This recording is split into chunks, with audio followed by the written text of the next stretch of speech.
অন্তর্বর্তী সরকার যদি কোনো চাপের মুখে পিআর পদ্ধতিতে নির্বাচন না দেয় তবে জনগণই সেই নির্বাচন দিতে বাধ্য করবে বলে মন্তব্য করেছেন ইসলামী আন্দোলন বাংলাদেশের সিনিয়র নায়েবে আমির ও চরমোনাই পীর মুফতি ফয়জুল করিম। যদি ঐকমত্য কমিশন এই বিষয়ে সিদ্ধান্ত নিতে না পারে তবে গণভোটের দাবি জানান তিনি। দুপুরে রাজধানীতে আয়োজিত বিক্ষোভ মিছিল পূর্ব এক সমাবেশে তিনি এসব কথা বলেন। ইলিয়াস মাতবরের রিপোর্ট।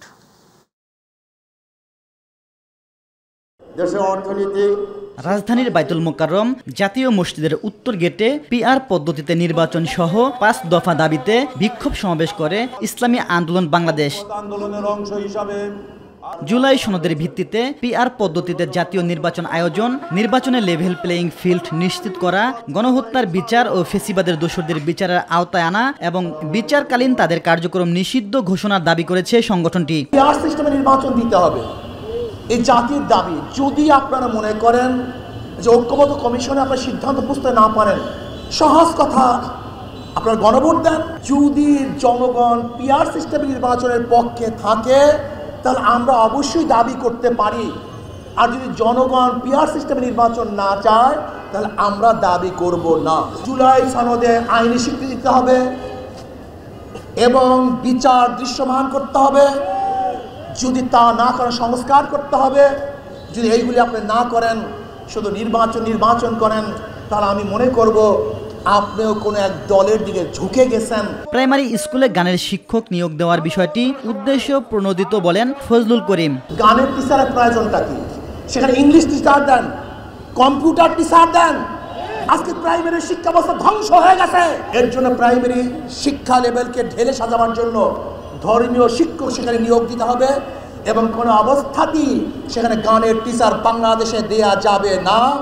যদি দিতে চান আপনার গদি আপনার মসলাত খাত করবে ইনশাআল্লাহ। এছাড়া আগামীকাল শুক্রবার বিভাগীয় শহরে এবং ২৬ সেপ্টেম্বর সব জেলা ও উপজেলায় বিক্ষোভ মিছিলের কর্মসূচি পালনের ঘোষণা দেন দলটির নেতারা। আল্লাহ আমাদের সবাইকে কবুল করে নেন। ইলিয়াস মাতবর, মাই টিভি, ঢাকা।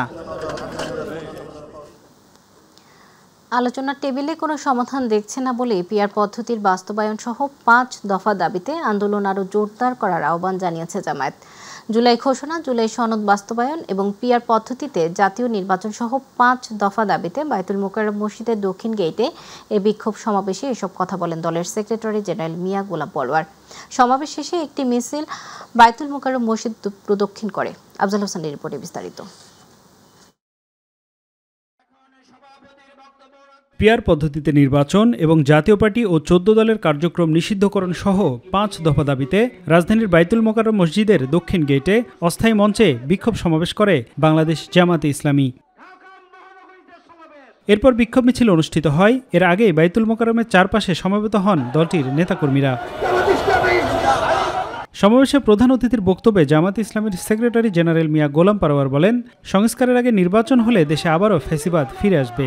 আলোচনার টেবিলে যাচ্ছি, কিন্তু সে আলোচনার সফলতার মুখ দেখছি না। মনে হয় কোন চাপের মধ্যে পড়ে সরকার একটি সমান্তরের ফাঁকির দিকে যাচ্ছে। এই সংস্কারের বিষয়গুলোকে জুলাই সনদে অন্তর্ভুক্ত করে এটাকে কনস্টিটিউশন ওয়ার্ডার সংবিধান আদেশ দিয়ে এবং গণভোটের মাধ্যমে নির্বাচনের আগেই আইনি ভিত্তি দিতে হবে। তা না হলে দেশ একটি মহা দুর্যোগের দিকে পড়ে যেতে পারে। বিদ্যমান রাষ্ট্র কাঠামোতে যদি আবার নির্বাচন হয় তাহলে এই কাঠামোতে আরেকটি ফ্যাসিবাদের জন্ম হবে। এই বিদ্যমান কাঠামোয় নির্বাচন হলে আরেকটি হাসিনার জন্ম হবে। বাংলার মানুষ আর ফ্যাসিবাদ জন্ম হতে দেবে না।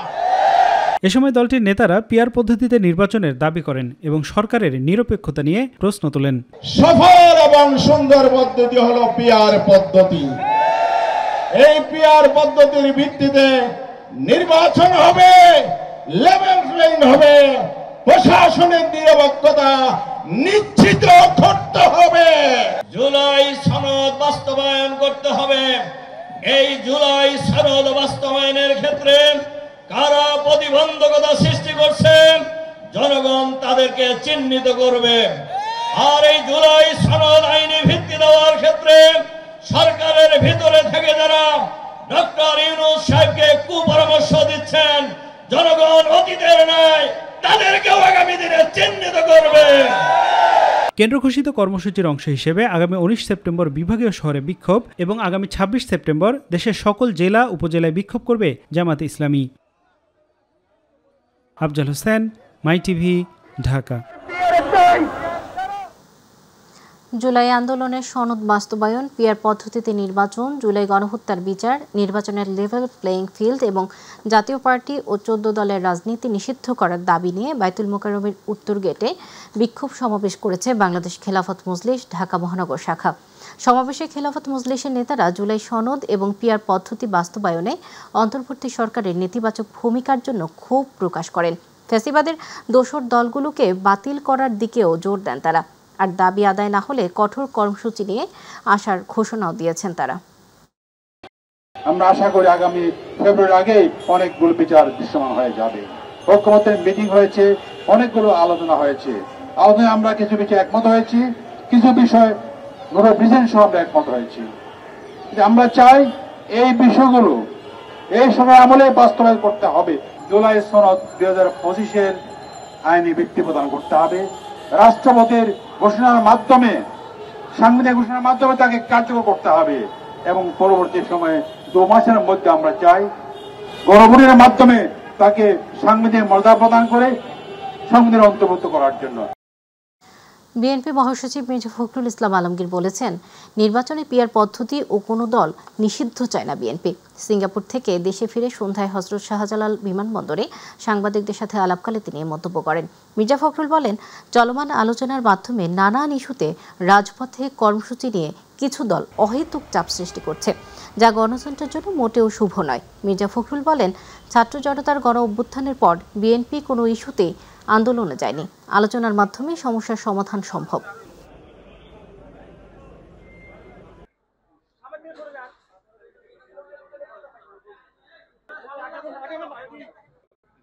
বাংলাদেশের যে সিদ্ধান্তগুলো এবং সেগুলো আমরা আগেও নিজেরাই নিয়েছি, এখন আমরা নিজেরাই নেব, এদেশের মানুষই নিয়েছে।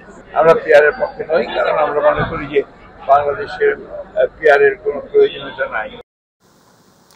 নির্বাচন কমিশন সচিবালয় সংশোধন অধ্যাদেশ 2025 ও নির্বাচন কর্মকর্তা বিশেষ বিধান সংশোধন অধ্যাদেশ 2025-এর খসড়া নীতিগত ও চূড়ান্ত অনুমোদন দিয়েছে উপদেষ্টা পরিষদ। বৃহস্পতিবার উপদেষ্টা পরিষদের 43তম বৈঠকে এই অনুমোদন দেওয়া হয়েছে। দুপুরে মন্ত্রিপরিষদ বিভাগের এক সংবাদ বিজ্ঞপ্তিতে এ তথ্য জানানো হয়। এতে জানানো হয়, নির্বাচন কমিশন সচিবালয় সংশোধন অধ্যাদেশ 2025-এর খসড়া চূড়ান্ত অনুমোদন করা হয়েছে। এটির উদ্যোক্তা ছিল লেজিসলেটিভ ও সংসদ বিষয়ক বিভাগ। অন্যদিকে নির্বাচন কর্মকর্তা বিশেষ বিধান সংশোধন অধ্যাদেশ 2025-এর খসড়া চূড়ান্ত অনুমোদন করা হয়েছে বলেও জানিয়েছে মন্ত্রিপরিষদ বিভাগ। নির্বাচন কমিশনের কাজে গতিশীলতা আনতে কমিশনের প্রস্তাবিত এই দুটি আইন সংস্কারের অনুমোদন সরকার দিয়েছে বলে জানিয়েছেন প্রেস সচিব শফিকুল আলম।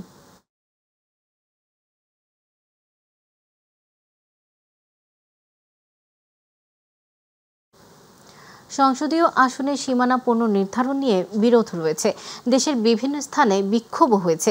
এ বিষয়ে আদালতের নির্দেশনা বাস্তবায়ন করবে নির্বাচন কমিশন, এমনটা জানিয়েছেন কমিশনের সিনিয়র সচিব আখতার আহমেদ। দুপুরে নির্বাচন ভবনে সাংবাদিকদের সঙ্গে আলাপকালে কথা বলেন তিনি। এ সময় তিনি জানান, আসন্ন জাতীয় নির্বাচনের জন্য প্রয়োজনীয় সামগ্রীর 70% কেনাকাটা ইতিমধ্যেই সম্পন্ন হয়েছে। আগামী 31 অক্টোবর চূড়ান্ত ভোটার তালিকা প্রকাশ করা হবে বলেও জানান তিনি। আতিকুর রহমান তিতাসের রিপোর্টে বিস্তারিত। আগামী বছর ফেব্রুয়ারিতে জাতীয় সংসদ নির্বাচন অনুষ্ঠিত হবে এমন পরিকল্পনা মাথায় নিয়েই কাজ করছে নির্বাচন কমিশন। দল নিবন্ধন চূড়ান্ত, সংলাপ শুরুর নির্ধারিত তারিখ এবং পর্যবেক্ষক সংস্থার নিবন্ধন চূড়ান্ত করতে ব্যস্ত ইসি। রাজধানীর আগারগাঁয়ে নির্বাচন ভবনে নিজ কার্যালয়ের সামনে গণমাধ্যমের মুখোমুখি হন ইসির সিনিয়র সচিব আখতার আহমেদ। জানান, ইউরোপীয় ইউনিয়নের পর্যবেক্ষণ টিম আগামী সপ্তাহে ইসির সঙ্গে বৈঠক করবে। প্রি ইলেকশন এনভায়রনমেন্ট অবজারভেশনের জন্য বিভিন্ন মহলের সঙ্গে বৈঠক করবে তারা। ইউরোপিয়ান ইউনিয়নের একটা প্রতিনিধি দল আগামী 22 তারিখে আমাদের এখানে আসবেন, আমাদের একজন মাননীয় কমিশনার মহোদয়ের সাথে কথা বলার জন্য এবং আমাদের সচিবালয় থেকে কর্মকর্তা পর্যায়ের আরেকটা প্রতিনিধি দলের সাথে কথা বলার জন্য ওনারা দুপুরের পরে আসবেন। সচিব বলেন, নির্বাচনকে সামনে রেখে নির্বাচন সামগ্রী মূল কেনাকাটা চলতি সেপ্টেম্বরে শেষ হচ্ছে। ইতোমধ্যে 70% কেনাকাটার কাজ শেষ হয়েছে। নির্বাচনী প্রস্তুতি চলছে পুরোদমে। ইউএনডিপির থেকে আমরা যে দুটো আইটেম পাবো সেটা হচ্ছে যে আপনার স্টাম্প প্যাড আর অমোচনীয় কালি। ইউএনডিপি আমাদেরকে এটা সরবরাহ করবে উইদিন 15th of October। একটা আইটেম আমরা লোকাল প্রকিউরমেন্টের জন্য ব্যবস্থা নিয়েছি, সেটা হচ্ছে গালা, স্বচ্ছ ব্যালট বক্সের lock, official seal, marking seal, brush seal, hessian বড় ব্যাগ, হেসিয়ান ছোট ব্যাগ, গানি ব্যাগ। এখন পর্যন্ত এটা পৌঁছে গেছে অলমোস্ট 70% এবং আমরা সেপ্টেম্বরের ভিতরে বাকিটুকু পেয়ে যাব। নতুন দল নিবন্ধন, পর্যবেক্ষক সংস্থার নিবন্ধন এবং অংশীজনের সঙ্গে সংলাপ সূচি নির্ধারণ আগামী কমিশন সভায় চূড়ান্ত হবে বলেও জানান ইসি সচিব। কার্যক্রম মোটামুটিভাবে যাচাই বাছাই করা আছে। আতিকুর রহমান তিতাস, মাই টিভি। ফাইনালাইজ করে আপনাদেরকে জানাবো। নির্বাচনকে বাধাগ্রস্ত করতে কেউ কর্মসূচি দিয়ে দেশকে অস্থিতিশীল করলে তাদেরকে রাজনৈতিকভাবে ক্ষতিপূরণ দিতে হবে বলে মন্তব্য করেছেন বিএনপির স্থায়ী কমিটির সদস্য আমির খসরু মাহমুদ চৌধুরী। অসুস্থ গণ অধিকার পরিষদের সভাপতি নুরুল হক নূরকে তার বাসায় দেখতে গিয়ে এ মন্তব্য করেন তিনি। মানুষ এখন নির্বাচন চায় উল্লেখ করে ফেব্রুয়ারিতে ঘোষিত সময় নির্বাচন হয়ে জনগণের প্রতিনিধির হাতে ক্ষমতা হস্তান্তর হলে অনেক সমস্যায় কেটে যাবে বলে মন্তব্য করেন তিনি।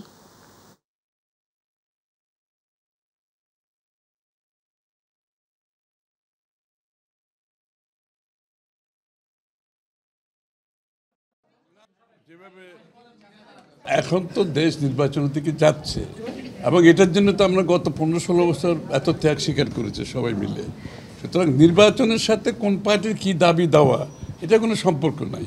তাদের দাবি দেওয়া থাকতেই পারে, সেই দাবি দেওয়া নিয়ে তারা জনগণের কাছে যেতে হবে, জনগণের ম্যান্ডেট নিয়ে সংসদে আসবে, পাশ করতে পারবে, কোনো অসুবিধা নাই। কিন্তু কিন্তু কিন্তু নির্বাচনী প্রক্রিয়ার সাথে এগুলো কোনো সম্পর্ক নেই। রাজনৈতিক মাঠটাকে একটু অস্থিতিশীল হচ্ছে না। অস্থিতিশীল কেউ যদি অস্থিতিশীল করতে চায় তাদেরকে রাজনৈতিকভাবে এটার জন্য ক্ষতিপূরণ দিতে হবে।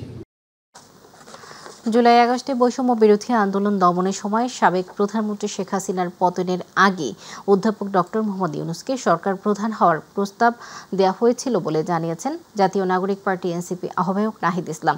বৃহস্পতিবার আন্তর্জাতিক অপরাধ ট্রাইব্যুনাল 1-এ শেখ হাসিনা সহ 3 জনের বিরুদ্ধে সুপিরিয়র রেসপন্সিবিলিটি হিসেবে দায়ের করা মামলায় 47তম সাক্ষীর জবানবন্দি পেশ করার দ্বিতীয় অর্থাৎ শেষ দিন কথা বলেন তিনি। আবু সাইদুর রিপোর্ট। মানবতা বিরোধী অপরাধ মামলায় শেখ হাসিনা সহ 3 জনের বিরুদ্ধে দ্বিতীয় দিনের মতো সাক্ষ্য দেন জুলাই গণ অভ্যুত্থানের অন্যতম সংগঠক নাহিদ ইসলাম। বিচারপতি গোলাম মর্তুজা মজুমদারের নেতৃত্বে 3 সদস্যের ট্রাইব্যুনাল বেঞ্চে এ সাক্ষ্য গ্রহণ অনুষ্ঠিত হয়।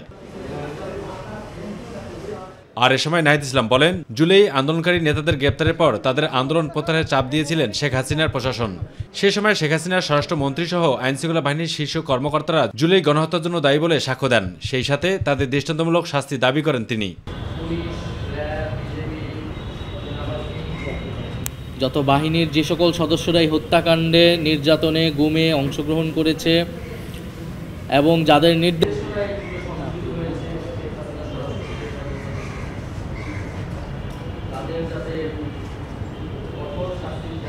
তবে এর আগে গতকালের জবানবন্দিতে জুলাই আন্দোলনের সাধারণ শিক্ষার্থীদের ওপর আওয়ামী ছাত্রলীগের দমন পীড়নের বর্ণনা দেন নাহিদ ইসলাম। পরে শেখ হাসিনার আইনজীবী জেরাও করেন নাহিদ ইসলামকে। নির্যাতন করা হয়েছে, মানসিক শারীরিকভাবে আমাদের অভিভাবকদেরকে হেন হয়েছে এবং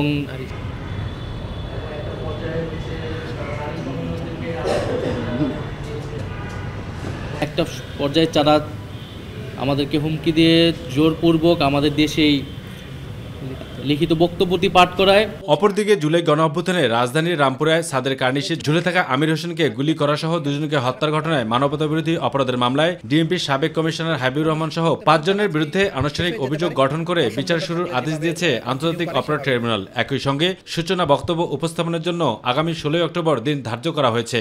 এই পর্যন্ত একজন প্রত্যক্ষদর্শী, একজন মূল সমন্বয়ক, একজন ভুক্তভোগী ভিকটিম হিসাবে তিনি যা কিছু বলেছেন সেটা এই মামলার প্রেক্ষাপট প্রতিষ্ঠার জন্য, এই মামলার বিষয়বস্তুর মধ্যে আসামিদের কোথায় কি ভূমিকা ছিল সেই বিষয়গুলো তিনি অত্যন্ত স্পষ্ট করে তুলে ধরেছেন। আবু সাইদ, মাই টিভি, ঢাকা। এবারে ছাত্র সংসদ, কেন্দ্রীয় ছাত্র সংসদ, চাকসু ও হল সংসদ নির্বাচনে প্যানেল ঘোষণা করেছে ছাত্রদল। তাদের প্যানেল থেকে ভিপি পদে লড়বেন দর্শন বিভাগের শিক্ষার্থী সাজ্জাদ হোসেন এবং সাধারণ সম্পাদক পদে প্রার্থী হয়েছেন ক্রীড়া বিজ্ঞান বিভাগের মোহাম্মদ শাফায়াত হোসেন। বেলা 2টায় ক্যাম্পাসের বুদ্ধিজীবী চত্বরে প্যানেল ঘোষণা করেন ছাত্রদলের কেন্দ্রীয় সাধারণ সম্পাদক নাসির উদ্দিন। তিনি বলেন, চাকসু চট্টগ্রাম বিশ্ববিদ্যালয়ের শিক্ষার্থীদের অধিকার আদায়ের প্ল্যাটফর্ম হিসেবে কাজ করবে, এমনটাই প্রত্যাশা। আবাসন সংকট, পর্যাপ্ত শাটল ট্রেন সার্ভিস না থাকা, ক্যাম্পাসের বাইরে শিক্ষার্থীদের নিরাপত্তা, খাবারের সমস্যা সমাধান এবং একাডেমিক কার্যক্রমে গতিশীলতা আনা প্রয়োজন। বলেন, এসব বিষয়ে শিক্ষার্থীদের পক্ষ থেকে প্রশাসনের সঙ্গে আলাপ আলোচনা করে সমাধান বের করার জন্য চাকসু গুরুত্বপূর্ণ ভূমিকা পালন করবে।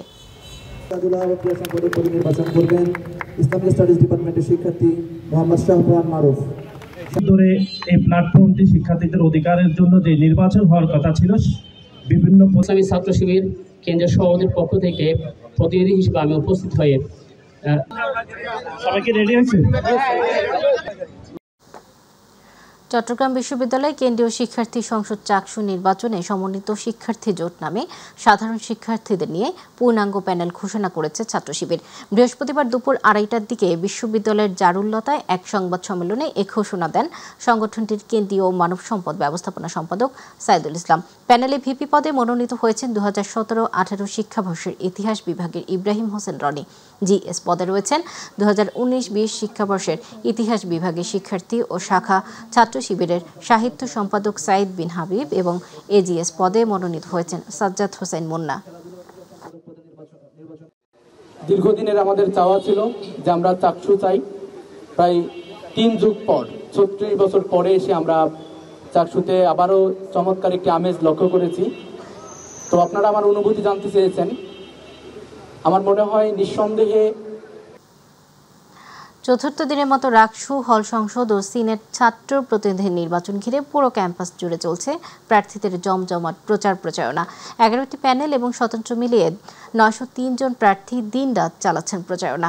বিশ্ববিদ্যালয়ের টুকিটাকি চত্বর, পরিবহন মার্কেট, চারুকলা অনুষদ ও একাডেমিক ভবন সংলগ্ন সড়কগুলোয় লিফলেট বিতরণ করেছেন ছাত্রদল ও ছাত্র শিবিরের মনোনীত প্রার্থীরা। এছাড়াও বিভিন্ন প্যানেলের পাশাপাশি স্বতন্ত্র প্রার্থীরাও প্রচারে পিছিয়ে নেই। এদিকে রাকসুতে সাবেক 3 সমন্বয়ক আধিপত্য বিরোধী ঐক্য প্যানেলে প্রতিদ্বন্দ্বিতা করছেন। তারা শিক্ষার্থীদের কাছে জুলাইয়ের প্রতিশ্রুতি অনুযায়ী ক্যাম্পাসকে শিক্ষার্থী বান্ধব করার অঙ্গীকার ব্যক্ত করছেন। এবার রাকসু নির্বাচনে কেন্দ্রীয় সংসদ, হল সংসদ ও সিনেট ছাত্র প্রতিনিধি মিলিয়ে 903 প্রার্থী প্রতিদ্বন্দ্বিতা করছেন। প্রচারণা খুব ভালো চলছে। মানে আমরা প্রার্থীরা অনেক টেনশনে আছি। আমরা মানে টেনশনে থাকলেও কিন্তু যারা ভোটাররা আছেন তাদের কাছে তারা অনেক আনন্দিত। তাদের কাছে মনে হচ্ছে তারা ঈদের চাঁদ হাতে পেয়েছে। তারা মানে বেশ উৎফুল্ল এই রাকসুকে কেন্দ্র করে। ক্যাম্পাস একটা উৎসব মুখর পরিবেশ দেখতে পাচ্ছেন। আমরা আসলে দেখছি শিক্ষার্থীরা আমাদের যখনই আমরা লিফলেট নিয়ে আমরা ভোট চাইতে যাচ্ছি তারা কিন্তু আমাদেরকে সাদরে আসলে গ্রহণ করছেন। আসলে একটা উৎসব মুখর পরিবেশ কিন্তু আপনি দেখতে পাবেন। রাকসু ও চাকসু নির্বাচন নিয়ে কোনো উদ্বেগ নেই বলে জানিয়েছেন স্বরাষ্ট্র উপদেষ্টা অবসরপ্রাপ্ত লেফটেন্যান্ট জেনারেল জাহাঙ্গীর আলম চৌধুরী। দুপুরে নির্বাচন উপলক্ষে সার্বিক প্রস্তুতি ও আইন শৃঙ্খলা পরিস্থিতি বিষয়ক সভা শেষে কথা জানান তিনি। স্বরাষ্ট্র উপদেষ্টা বলেন, রাকসু ও চাকসু নির্বাচনে মেশিনের মাধ্যমে ভোট গণনার পরামর্শ এসেছে। আরও জানাচ্ছেন রাকিব হাসান। আসন্ন রাজশাহী বিশ্ববিদ্যালয় কেন্দ্রীয় ছাত্র সংসদ, রাকসু ও চট্টগ্রাম বিশ্ববিদ্যালয় কেন্দ্রীয় ছাত্র সংসদ চাকসু নির্বাচন উপলক্ষে সার্বিক প্রস্তুতি ও আইন শৃঙ্খলা পরিস্থিতি বিষয়ক সভা অনুষ্ঠিত হয় স্বরাষ্ট্র মন্ত্রণালয়ের সভাকক্ষে। সভা শেষে সাংবাদিকদের প্রশ্নের জবাবে স্বরাষ্ট্র উপদেষ্টা জানান, রাকসু ও চাকসু নির্বাচন নিয়ে কোনো উদ্বেগ নেই। এই দুটো নির্বাচনের ক্ষেত্রে তাদের কোনো উদ্বেগ নেই এবং নির্বাচনটা দুটোই খুব ভালোভাবে হবে আমরা আশা করি এবং আপনাদের সাহায্য এবং সহযোগিতা আমাদের দরকার। এই দুটি বিশ্ববিদ্যালয়ের ছাত্র সংসদ নির্বাচনে ভোট গণনা হবে ওএমআর মেশিনে এবং নির্বাচনগুলোর অভিজ্ঞতা জাতীয় নির্বাচনে প্রয়োগ করা হবে বলেও জানান স্বরাষ্ট্র উপদেষ্টা। এখানে দেখতেন দুইটা ডিফারেন্স হয়তো, একটা হলো মেশিনের মাধ্যমে করছে ওএমআর পদ্ধতি, আর একটা হলো হাতে গোনা। তো এখন যদি মেশিনে করলে তো তার এত সময় লাগে না। তা আমরা মানে তারা নিজেদের ভিতরে আলোচনা করছে যে মেশিনে যেন গণনাটা হয়। সবাই একটি সুষ্ঠু নির্বাচন চায় জানিয়ে শিক্ষা উপদেষ্টা বলেন, ছাত্র সংসদ নির্বাচনকে কেন্দ্র করে বিশ্ববিদ্যালয়গুলোতে উৎসবমুখর পরিবেশ বিরাজ করছে। অনেক উৎসাহ উদ্দীপনা নাকি বিরাজ করছে দুটো প্রতিষ্ঠানই এবং আমরা আশা করি ভালো মতো নির্বাচন দুটো সম্পন্ন হবে। রাকিব হাসান, মাইটিভি, ঢাকা। আসন্ন জাতীয় সংসদ নির্বাচন ও পবিত্র রমজানের কারণে অমর ২১শে বইমেলা ২০২৬ শুরু হবে চলতি বছরের ১৭ ডিসেম্বর থেকে। বৃহস্পতিবার বাংলা একাডেমির মহাপরিচালক অধ্যাপক মোহাম্মদ আজম স্বাক্ষরিত এক সংবাদ বিজ্ঞপ্তিতে তথ্য জানানো হয়েছে। এতে বলা হয়েছে, বৃহস্পতিবার বিকেলে বাংলা একাডেমির শহীদ মুনীর চৌধুরী সভাকক্ষে অমর ২১শে বইমেলা ২০২৬-এর তারিখ নির্ধারণ সংক্রান্ত এক সভা অনুষ্ঠিত হয়। সভাপতিত্ব করেন সংস্কৃতি বিষয়ক মন্ত্রণালয়ের সচিব মোহাম্মদ মফিদুর রহমান। সভায় আসন্ন জাতীয় সংসদ নির্বাচন ও পবিত্র রমজানের পরিপ্রেক্ষিতে অমর ২১শে বইমেলা ২০২৬-এর তারিখ আগামী ১৭ ডিসেম্বর ২০২৫ থেকে ১৭ জানুয়ারি ২০২৬ পর্যন্ত নির্ধারণ করা হয়েছে। দুর্নীতি প্রতিরোধ করতে না পারলে সুষ্ঠু নির্বাচন সম্ভব নয়। রাজনৈতিক সাংস্কৃতিক পরিবর্তন করা দরকার। রাজনীতিবিদদের মধ্যে একে অপরের সাথে সৌন্দর্যপূর্ণ আচরণ থাকা দরকার। রাজধানীর সিডাপ মিলনায়তনে এক গোল টেবিল বৈঠকে বিভিন্ন রাজনৈতিক দলের নেতা, বিশিষ্ট ব্যক্তি ও বিশেষজ্ঞরা এমন মন্তব্য করেন। গণতন্ত্রের রক্ষার জন্য নির্বাচনের কোনো বিকল্প নেই বলেও জানান বক্তারা। দেশে ডেঙ্গুতে আক্রান্ত হয়ে গত একদিনে আরও ৬ জনের মৃত্যু হয়েছে। মারা যাওয়া ৬ জনের মধ্যে ৫ জন নারী ও ১ জন পুরুষ। এই সময় ৬৪৭ জন হাসপাতালে ভর্তি হয়েছেন। বৃহস্পতিবার স্বাস্থ্য অধিদপ্তরের ডেঙ্গু বিষয়ক প্রতিবেদনে এ তথ্য জানানো হয়। এতে বলা হয়, গত ২৪ ঘন্টায় ডেঙ্গুতে আক্রান্ত হয়ে হাসপাতালে ভর্তি হওয়াদের মধ্যে ঢাকা সিটি কর্পোরেশনের ২৪১ জন এবং বাকিরা ঢাকা সিটির বাইরে। এই রোগটিতে আক্রান্ত হয়ে চলতি বছরে এখন পর্যন্ত ১৬৭ জনের মৃত্যু হয়েছে। এদের মধ্যে ৮৬ জন পুরুষ ও ৮১ জন নারী।